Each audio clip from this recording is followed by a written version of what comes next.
पृथ्वीनाथ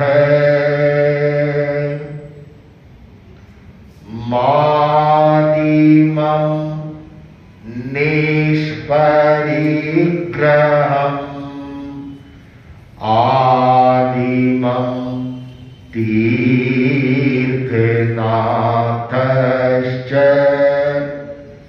ऋषभ स्वामिने नमः। ऋषभ स्वामिने नमः।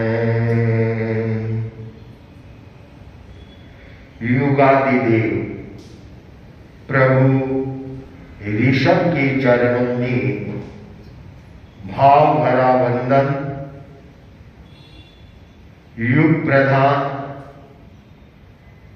लोक महर्षि आचार्य श्री महाश्रमण जी के श्री चरणों में भाव भरा वंदन। समुपस्थित भक्तामर प्रवचन माला में सहभागी श्रावक श्राविकाएं, आचार्य मानतुंग सूरी के द्वारा निर्मित एक अद्भुत अलौकिक दिव्य भक्तामर स्तोत्र की रचना, प्रभु ऋषभ की स्तवना करते हुए भक्ति में लीन हुए आचार्य मानतुंग ने इस स्तोत्र का निर्माण किया, रचना की और उनके बाहर के ही नहीं भीतरी बंधन भी टूटते गए। उन्होंने बंधनों को तोड़ने के लिए इसकी रचना नहीं की। बंधन उनकी भक्ति से स्वतः टूटी और उन एक एक श्लोकों में, एक एक काव्यों में न जाने कितना ज्ञान है उन्होंने भरा है। हम पिछले कुछ समय से इस स्तोत्र की चर्चा कर रहे हैं और उसे चर्चा के अंतर्गत तीर्थंकर प्रभु के 8 प्रातिहार्यों का उल्लेख किया गया है। 8 ही प्रातिहार्यों के बारे में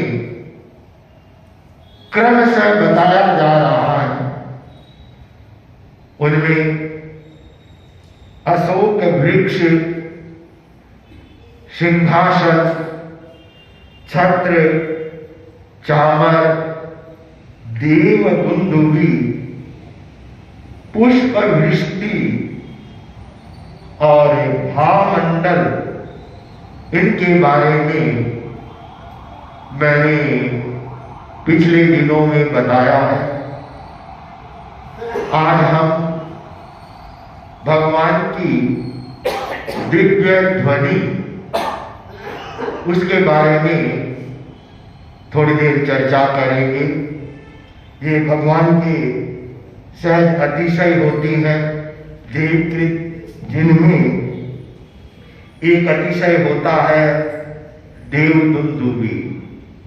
जब देवता लोग दिव्य यंत्रों का, नगाड़ों का से घोषणा करते हैं, लोगों को भगवान की समौक शरण में एक तरह से आने के लिए निमंत्रण किया जाता है और उस निमंत्रण को सुनकर के भव्य प्राणी है वे प्रमुदित होते हैं और दौड़ी दौड़ी भगवान की वाणी सुनने के लिए, प्रभु की देशना सुनने के लिए समौक शरण में आते हैं और समौक शरण में भगवान की यह दिव्य ध्वनि गूंजती है। भगवान की वाणी दिव्य होती है। और वह कैसी होती है इसका थोड़ा सा हम चलाएंगे विवरण। कहा जाता है कि वो वाणी सतह खिलती है, ओंकार में निरक्षर वाणी खिलती है और गणधरों के द्वारा उन्हें गुम्फित किया जाता है। और भगवान की जो समाउ शरण की कितनी भी 12 प्रकार की कितनी भी प्रकार की परिषद होती है, जिसमें केवली, गणधर, साधु, साध्वियां, श्रावक, श्राविकाएं, देव, देवत्या, त्रियंच, पशु, पक्षी, न जाने कितने 3 गति के जीव जिनकी दिव्य वाणी को सुनने के लिए उपस्थित होती है और प्रभु की वाणी खिलती है, तो प्रभु कोई होठ नहीं हिलाती है, दांत नहीं हिलती है और न कोई जीभ बोलती है। अद्भुत होता दृश्य वह है, वाणी खिलती जाती है और उसे सभी प्राणी हैं वो अपनी अपनी भाषा में उसको ग्रहण करते हैं। वहां कोई दुभाषिया नहीं होता, सभी अपने अपनी लैंग्वेज में अपनी अपनी भाषा में उसको ग्रहण कर लेते हैं। यह कितना बड़ा एक अद्भुत आश्चर्य है।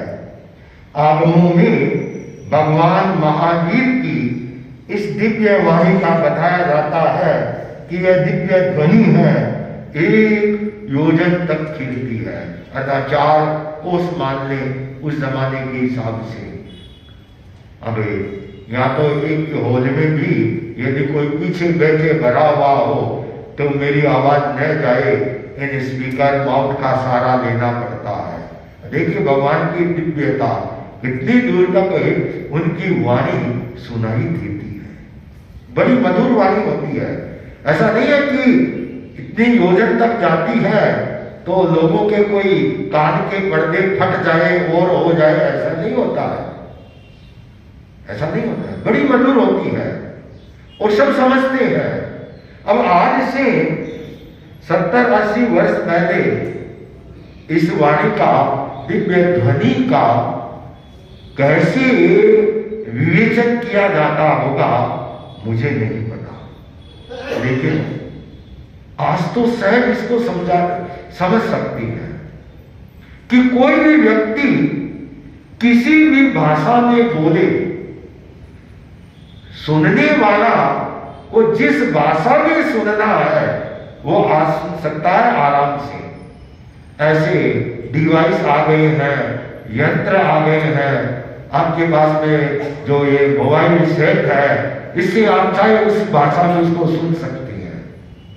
आज तो साइंस ने कहना चाहिए जैन आगमों की अनेक उपकारों में एक साइंटिफिक ये भी है कि भगवान की उस देशना को, उस दिव्य वाणी को कैसे, जब आज हम लोग सामान्य जन बोलते हैं उसको एक ही बात को अनेक भाषाओं में परिभाषित किया जा सकता है, अनुदित किया जा सकता है, अनुवाद किया जा सकता है, तो प्रभु की वाणी क्यों नहीं सहज आराम से होती है। अरे ये तो मनुष्य की ही है, साइंस का तो अभी तक प्रभाव मनुष्य तक ही है। त्रियंच और पशु पक्षियों पर कहां है, वे कहां समझते हैं आज भी। उनकी भाषा समिति के शब्द बहुत सीमित होते हैं।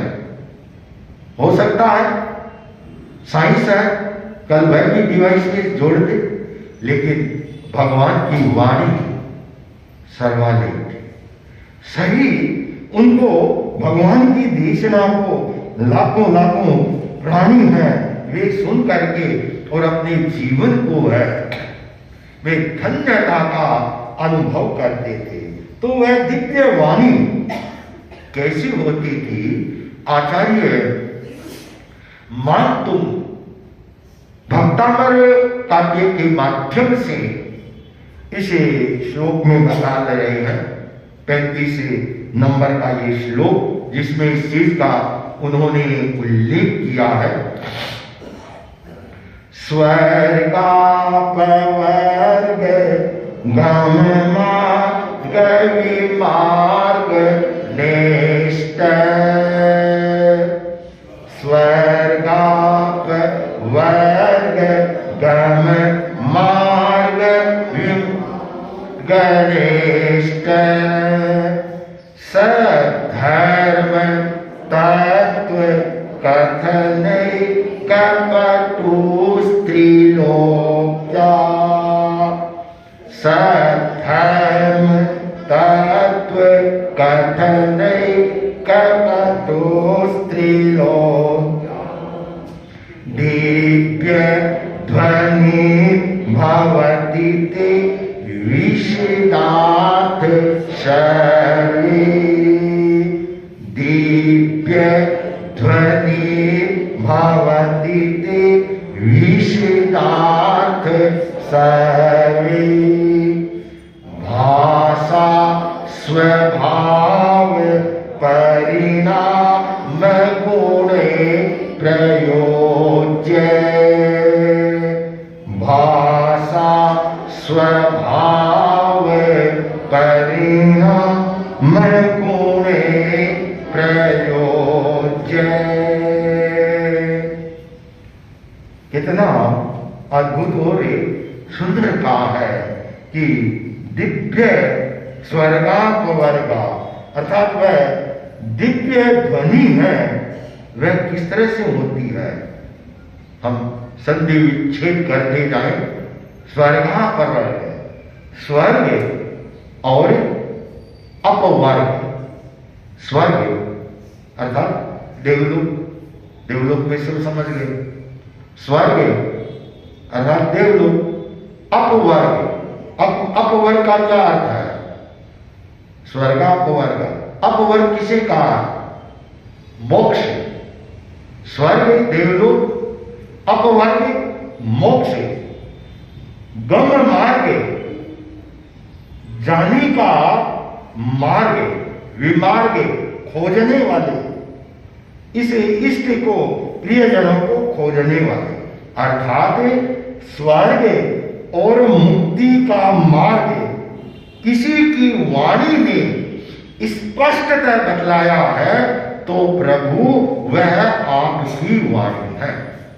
आपकी ही इस वाणी के माध्यम से स्वर्ग का और अपवर्ग का, देवलोक का और मोक्ष का है, वह एकदम स्पष्ट है, वह उसका उल्लेख हुआ है। यह आपकी वाणी में ही चर्चा इसकी की गई है, अन्यत्र इसकी चर्चा है कहीं नहीं मिलती है। हाँ, नाम जरूर मिल सकते हैं, लेकिन जो उल्लेख, जो विशद विवेचन आपने किया है प्रभु, वह कहीं नहीं है। जो वीतराग देव करते हैं उल्लेख, या केवल ही भगवान करते हैं, वह उल्लेख कहीं नहीं मिलता। जैसे देवलोक, अब देवलोक सब जानते हैं, देवलोक में 12 देवलोक है, स्वर्ग के 12 देवलोक होते हैं, 3 किल्विषक देव होते हैं, 9 लोकांतिक है, 9 ग्रेविक है, अनुत्तर विमान है, 5 अनुत्तर विमान होते हैं, फिर इनका फिर अलग अलग विवेचन होता है, जो सब इंद्र होती हैं। ये इतना सारा, ये तो मैंने केवल मामूली सा ही कहना चाहिए, एक स्वी की अभी जितना भी उल्लेख नहीं किया है, कितना सारा उल्लेख आपकी इस दिव्य वाणी से ही होता है। और मोक्ष, मोक्ष कैसे गमन होता है, हे प्रभु, उसको बताने वाले एकमात्र है वो आप। आपने उस मार्ग को, मोक्ष के मार्ग को खोजा है और खोज करके और उसे बतलाया है। कैसा है कि सधर्म तत्व कथन एक पटु स्त्री लोक क्या है, अर्थात सधर्म अर्थात सम्यक धर्म, सच्चा धर्म। धर्म तो इस दुनिया में बहुत है, मैं तो कई बार ये भी कह देता हूँ एक मजाक मजाक में कि 1 साल के दिन है वो 365 दिन माने जाते हैं, और इस दुनिया में न जाने कितने धर्म, कितने मत, कितने मतांतर चलते हैं। शायद गिनने बैठेंगे तो 365 की संख्या 1 शायद क्रॉस हो सकती है। इतने मतांतर इस दुनिया में चलती हैं, लेकिन सच्चा धर्म, सम्यक धर्म, तत्व की निरूपण, धर्म तत्व, सही तत्व का निरूपण है। कथन नहीं के एकमात्र कथन करने वाले कौन है? पटु ही। उसमें करने वाले पटुता आप में ही है, प्रवीणता आप में ही है। उसको चतुराई से आपने ही उसका उल्लेख किया है। पटु स्त्री लोक क्या, ऐसा 3 लोक में, केवल ये लोक ही नहीं, इन 3 लोक में भी ऐसा कोई नहीं है जो इस सच्चे धर्म के तत्व का निरूपण किया है। 9 तत्व है, 6 काय है, जीवनिका के भेद है, उत्पाद वैद्रोप्य है, पुण्य है, पाप है, आश्रव है, संबर है, निर्जरा है, मोक्ष है, न जाने कितना कितना है। एक त्रिपदी में कहे उत्पाद वैद्रोप्य, इस त्रिपदी के माध्यम से जो तत्व का आपने निरूपण किया है, कहाँ है? दुनिया में कहीं नहीं है। बड़ी चतुराई से आपने इस चीज का है वह बड़ा उल्लेख किया है। पटु स्त्री लोक क्या, दिव्य ध्वनि भवती, आपकी यह दिव्य ध्वनि जिसका बताया गया, दिव्य ध्वनि में ये सारी की सारी बातें हैं, ये सारी की सारी बातें आती है। क्यों कि आपने ही उल्लेख किया कि यह वस्तु है, पदार्थ है, यह नित्य भी है, अनित्य भी है, उत्पाद वही ध्रुव है। इस नित्य अनित्य के बीच में शाश्वत भी है जो हमारी आत्मा है। इस सब का उल्लेख करने वाले कौन है? जहां जहां पर भी कहना चाहिए विभाव है, वहां वहां कहना चाहिए बंधन ही बंधन है, संसार का मार्ग है। जहां कसाई है, कसाई का उद्दीपन है, संसार का मार्ग है। जहां राग द्वेष के परिणाम है, वहां कहां धर्म है? कहीं पर भी भगवान ने नहीं कहा राग में धर्म है, राग में धर्म नहीं है। यदि राग में धर्म माना जाएगा तो दृष्टिकोण ही बदल जाएगा, मिथ्यात्व आ जाएगा। राग और द्वेष इन दोनों से ऊपर उठना है, वह धर्म का मर्म है। इस सारे तत्व को समझाने वाले, बताने वाले आपकी यह दिव्य ध्वनि है। दिव्य ध्वनि भवती, भवती का अर्थ है होती है, ते आपकी विशदार्थ, विशदार्थ सर्वे अर्थात स्पष्ट रूप से जिस भी चीज को आप बताते हैं उस कंसेप्ट को एकदम क्लियर कर देते हैं। लोगों के मन में कहीं संदेह नहीं रहता है, शंका नहीं रहती है, और वह सारा का सारा अर्थ से प्रयोजन युक्त होता है। विशदार्थ, विशद अर्थ सर्व, अब यहाँ आया सर्व, सर्व को यहाँ न लेकर के सर्व भाषा स्वभाव, इस सर्व को नीचे दिया जाएगा। चौथी लाइन में सर्व भाषा अर्थात सब प्राणी अपनी भाषा में सर्व स्वभाव, उसको स्वभाव के रूप में उसको ग्रहण करते हैं। परिणाम गुणे प्रयुज्य, परिणत करती है, परिणमित कर लेती है उन गुणों से युक्त आपकी इस दिव्य ध्वनि को। तो प्रभु आचार्य महंत बड़ी भक्ति के साथ इस 8वीं प्रातिहार्य का इस 35 नंबर के श्लोक में कितना सुंदर है इसके बारे में बतलाया है। इसका सारे का हम शॉर्ट में इसका जैसे भावार्थ लें, हे भगवान आपकी दिव्य ध्वनि विलक्षण गुण से यह युक्त है। और त्रियंश गति के जीव अपने कल्याणार्थ अपने अपने स्थान पर समव शरण में बैठे होते हैं, तब ओंकार रूपी निरक्षरी यह वाणी फिरती है, सब भाषामय हो जाती है। जो प्राणी चाहे किसी भी भाषा का जानने वाला क्यों न हो, वह अपनी भाषा में इसे समझ लेता है। यह इतना ही नहीं है कि प्रभु, यह आपकी एक विलक्षणता है और इस विलक्षणता के आधार के ऊपर ही ये सारा सब कुछ है, वह सहज रूप से यह परिणत होता है। तो हम भगवान की जो ये 8 प्रातिहार्य जो तीर्थंकरों की होती है उनमें बताया।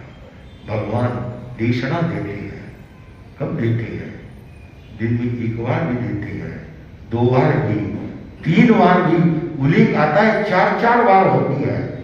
फिर भी लोग हैं, वो ऐसा नहीं है कि अरे सुबह आ गए तो हम क्यों आए, ऐसा नहीं होता है। भगवान की देशना सुनने के लिए सभी आते हैं। अब लोगों के तो, अब मैं क्या कहूं, प्रसंगवश मेरे से कहा भी, कहने से मैं अपने आप को रोक भी नहीं पाता हूं। लोगों को तो आज तो ऐसा हो गया है, चौमासा लगता है तब तो सावन भादवा होता है। हाँ, मैं यहाँ की मान लो यही की चर्चा कर रहा हूं, और अब तो काटी आ गई तो सबको हो गया कि चौमासा उतर गया। हाँ, लेकिन मैं बार बार कह रहा हूं, उतरा नहीं है। हाँ, अभी तो हम यहाँ वो कहते हैं ना, पक्के पावने हैं। हाँ, चौमासा उतरा नहीं है, संपन्न नहीं हुआ है चौमासा। तो सभी से कहना है कि थोड़ा समय निकालें। हाँ, आपको भगवान की देशना तो 2 बार, 3 बार, 4 बार होती, अरे मैं तो 1 बार ही सुना रहा हूं। हाँ, आप भी संतोषी हैं, मैं भी संतोषी हूं। तो सभी से ये प्रेरणा है, भगवान की वाणी है। और इसकी तो इसे भक्तामृत स्तोत्र का जो प्रकरण है वह चल रहा है, वह अभी कुछ दिनों तक, जब तक पूरा नहीं होगा, इसी के आधार पर मुख्य प्रवचन है ये चल रही है। और इसके बाद में जिन्हें हमारे जैन धर्म के प्रभावशाली लब्धिधरी आचार्यों ने इस अनुपम भक्तामृत स्तोत्र के कल्प बनाए, और जिनमें विशेष करके हरिभद्र सूरी का नामोल्लेख आता है, उन्होंने अनेक मंत्र यंत्र अनुष्ठान इनके साथ में जोड़े गए। तो इसे प्रस्तुत इस काव्य के साथ में जो रिद्धि और मंत्र का उल्लेख मिलता है, नवरात्रों में मैंने यहाँ पर भी ये सारे कराए थे, तो केवल उन मंत्रों का बता देता हूँ नाम लेके। रिद्धि है ओम ह्रीम अर्हम नमो जल्लो शही पत्ताणम ज्रोम ज्रोम नमः स्वाहा। और इसका मंत्र है ओम नमो जय विजय अपराजते महालक्ष्मी अमृत वर्षणी अमृत श्रावणी अमृतम भव भव वसत सिद्धाय नमः स्वाहा। ओम नमो गजगमने सर्व कल्याण मूर्ते रक्ष रक्ष नमः स्वाहा। ये इनके मंत्र हैं। तो आज भक्तामृत स्तोत्र के माध्यम से जो 8 प्रातिहार्य थे उनका विवरण आज संपन्न किया जाता है। ओम अर्हम्।